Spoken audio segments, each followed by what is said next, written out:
میں بڑے درد سے کہتا ہوں ہمارے گھروں میں سیاست چلتی ہے،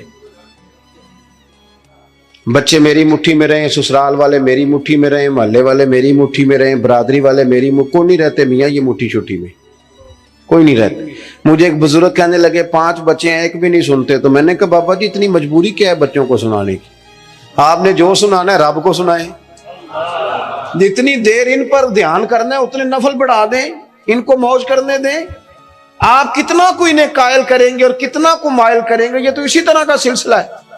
جتنی سیاست ہم لڑاتے ہیں نا لوگوں کو سیٹ کرنے میں، اگر اس سے آدھا وقت بھی اپنے رب کو راضی کرنے میں لگائیں نا تو رب راضی ہو جائے تو لوگوں کے دلوں میں محبت پیدا فرما دیا کرتا ہے۔ نظریاتی بنے، توجہ اتنی بندوں پہ توجہ کرنا، اتنی سیاست کرنا، اپنے آپ کو ہر وقت لوگوں میں گڈ بک میں، کوئی ضروری ہے کہ سارے لوگ ہمیں اچھا ہی کہیں؟ کوئی ضروری ہے؟ کوئی ضروری نہیں۔ کوئی ضروری ہے کہ ہر وقت آپ یہی کہیں کہ ہر کونے سے میری تعریف ہی اٹھے؟ کوئی ضروری نہیں میرے بھائی۔ نظریاتی ہو جائیں، توجہ اللہ رسول کی جانب، توجہ اللہ والوں کی جانب۔ باقی یہ دنیا کی سیاست اس میں تھوڑی کمی بھی لائیں۔ دیکھیں رسول پاک صلی اللہ علیہ وسلم نظریہ کیا دیتے ہیں؟ ایک جنگ سے واپسی ہے، حضور آرام کر رہے ہیں، صحابہ تھوڑا سا ہٹ کے ادبن دور دور ہو کے لیٹ گئے، سرور کائنات علیہ السلام بھی آرام کرنے لگے تو تلوار اتار کے درخت کی ٹہنی سے لٹکا دی، حضور بھی آرام فرما۔ ایک بندہ آ گیا، تلوار اتار لی، حضور پر تان لی، اور محبوب علیہ السلام فرماتے ہیں آنکھیں سوتی ہیں دل تو میرا جاگتا رہتا ہے۔ اس نے تلوار تان لی۔ اللہ کرے میں آپ کو بات سمجھاؤں، بھئی اچانک کو یہاں بندوق رکھ دے اس وقت ہم نے دیکھنا ہے کہ بلڈ پریشر کتنا ہو گیا ہے، پھر دیکھنا ہے کہ اس وقت خون کے مد و جزر کا کیا حال ہے۔ اچانک وہ دیکھو نا میرے عزیز، رات کو 2 بجے ویسے ہی چھت پہ بلی ہو اور بندے کو کہہ دے کہ چور ہے، تو مجھے بتائیں حال کیا ہوتا ہے؟ ویسے انسان کی نفسیات ہے نا۔ لیکن جو نظریاتی بندے نا، نظریاتی، ڈاکٹر نے کہہ دیا، ایک بندہ نظریاتی نہیں تھا، ڈاکٹر نے کہہ دیا تو ہفتے میں مر جائے گا، تو وہ 3 دنوں میں مر جاتا ہے۔ ایک نظریاتی ہے، ڈاکٹر نے کہا 1 ہفتے کے بعد آپ دنیا سے رخصت ہوں گے، تو اس نے کہا ڈاکٹر صاحب آپ جو کہہ رہے ہیں اپنے علم کے مطابق کہہ رہے ہیں، ہونا وہ ہے جو میرے رب کریم نے چاہنا ہے۔ یہ کئی سال بھی نکال سکتا ہے، شرط یہ ہے کہ ہم نظریاتی ہوں۔ ہماری سیاست ہی ختم نہیں ہوتی ہے کہ جگہ میں خود جاتا ہوں بندے راضی کر رہا ہوں، جہاں میں نہیں گیا وہاں بیٹا بھیجا، تو ولیمے پہ ہویا، چھوٹے بھائی سے کہا تو فاتحہ کہہ، سارا دن بندے راضی کرنے میں وہ پھر نہیں راضی ہوتے۔ حضرت مولا علی فرمایا کرتے تھے یہ اس طرح ہے جس طرح چرواہے کی بکریاں ہیں، ادھر والی گھیر کے لاؤ تو ادھر والی نکل جاتی ہے، ان کو گھیرو تو ادھر والی نکل جاتی ہے۔ تو ضرورت کیا ہے؟ رب کی جانب توجہ کرنا، اللہ پہ بھروسہ کرنا۔ اس نے تلوار حضور پہ تان لی، او بھائی کیا ہوا ہے؟ آپ کو عرض کیا آپ خاموش ہوں، اللہ آپ کو خوش رکھے اور یہ آنا جانا بھی بند کریں، آپ کو اللہ تعالیٰ بڑی ساری جزائے خیر دے۔ کچھ بندے بزدل ہوتے ہیں، انہیں تقریر نہ بھول جائے کہیں۔ آپ میری بات سنیں، آپ کی مہربانی، اللہ آپ کو سلامتی عطا فرمائے۔ میں نے جتنی بات کر لی ہے شاید اتنی بھی نہ کروں، اس سے کم کروں، لیکن چاہتا یہ ہوں کہ میری نہیں ہے نا، اللہ رسول کی ہے، تو اللہ رسول کی بات اپنے دامن میں بڑا ادب رکھتی ہے۔ عزیز بھائیو، اس نے تلوار حضور پہ تان لی، سرکار نے مقدس آنکھیں کھولی۔ تو میں بتا چکا ہوں کہ اگر ہم پر کوئی پستول تانے تو شاید سارا وجود کانپنے لگے۔ اس نے تلوار تانی، حضور کی مقدس آنکھیں کھلی، کہنے لگا آپ کو مجھ سے کون بچائے گا؟ قربان جائیں، حضور نے مسکرانا شروع کر دیا۔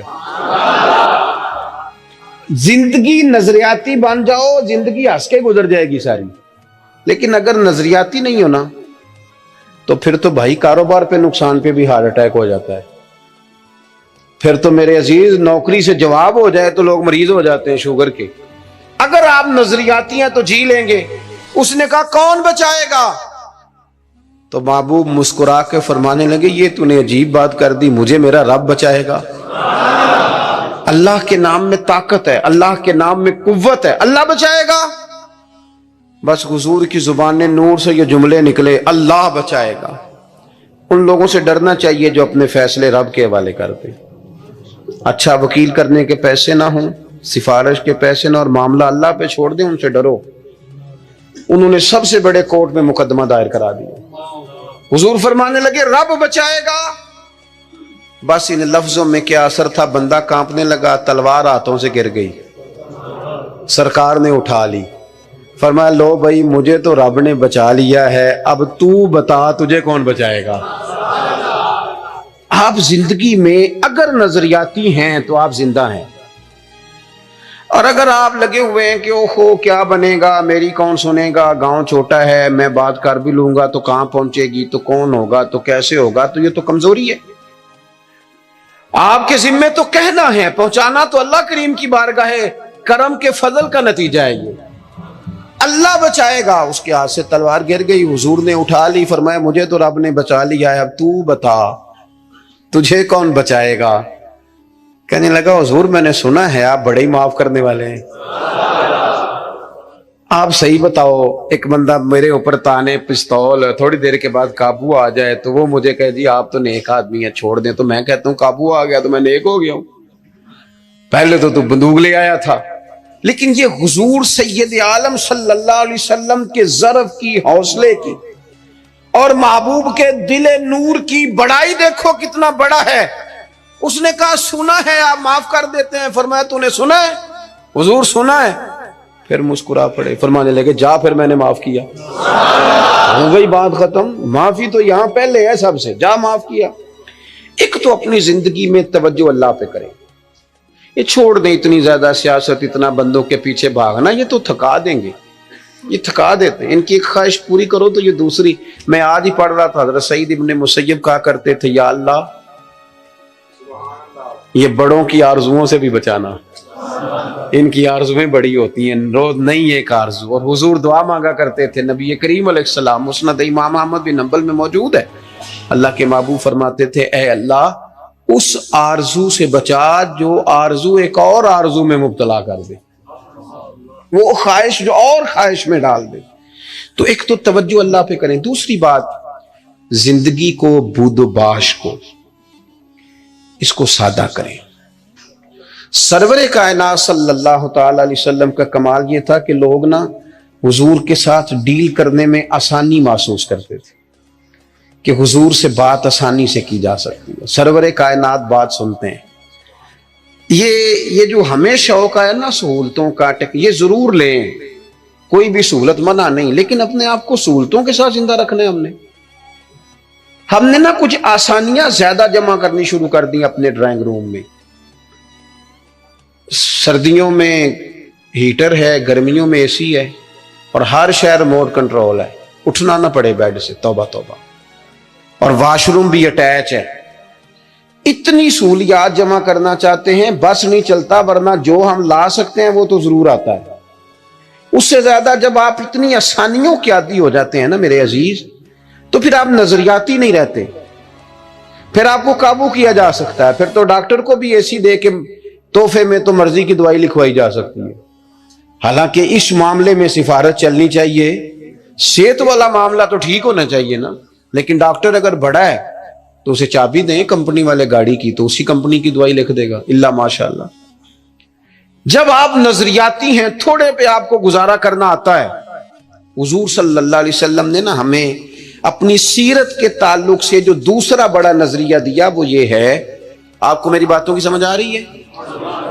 جو نہیں بولتے انہیں بھی آ رہی ہے؟ حضور نے ہمیں اپنی سیرت نور سے ایک پیغام دیا ہے کہ دنیا میں تمہارے مکانات نہیں، تم نے یہاں رہنا ہے مسافروں کی طرح۔ تمہارے لیے نا عالی شان محلات اور تمہاری مرضی کی آسانیاں اور سہولتیں وہ ساری رب نے جنت میں تمہارے لیے تیار کی ہیں، وہاں تمہیں من چاہی چیزیں ملیں گی۔ یہاں تم نے مسافروں کی طرح، کن فی الدنیا کانک غریب و عابر سبیل، مسافر کی طرح، راہ گیر کی طرح وقت گزارنا ہے۔ آپ نے کبھی دیکھا ہے کہ بس اسٹاپ پہ جہاں بندے کھڑے ہو کہ بس کا انتظار کرتے ہیں، وہاں کبھی کسی بندے نے جگہ خرید لی ہو کہ یہاں اکثر کھڑے ہونا پڑتا ہے تو چلو جگہ تھوڑی خرید لیتے ہیں، خریدتا ہے کیوں؟ اسے پتا ہے کہ بس آئی تو میں نے چلے جانا ہے۔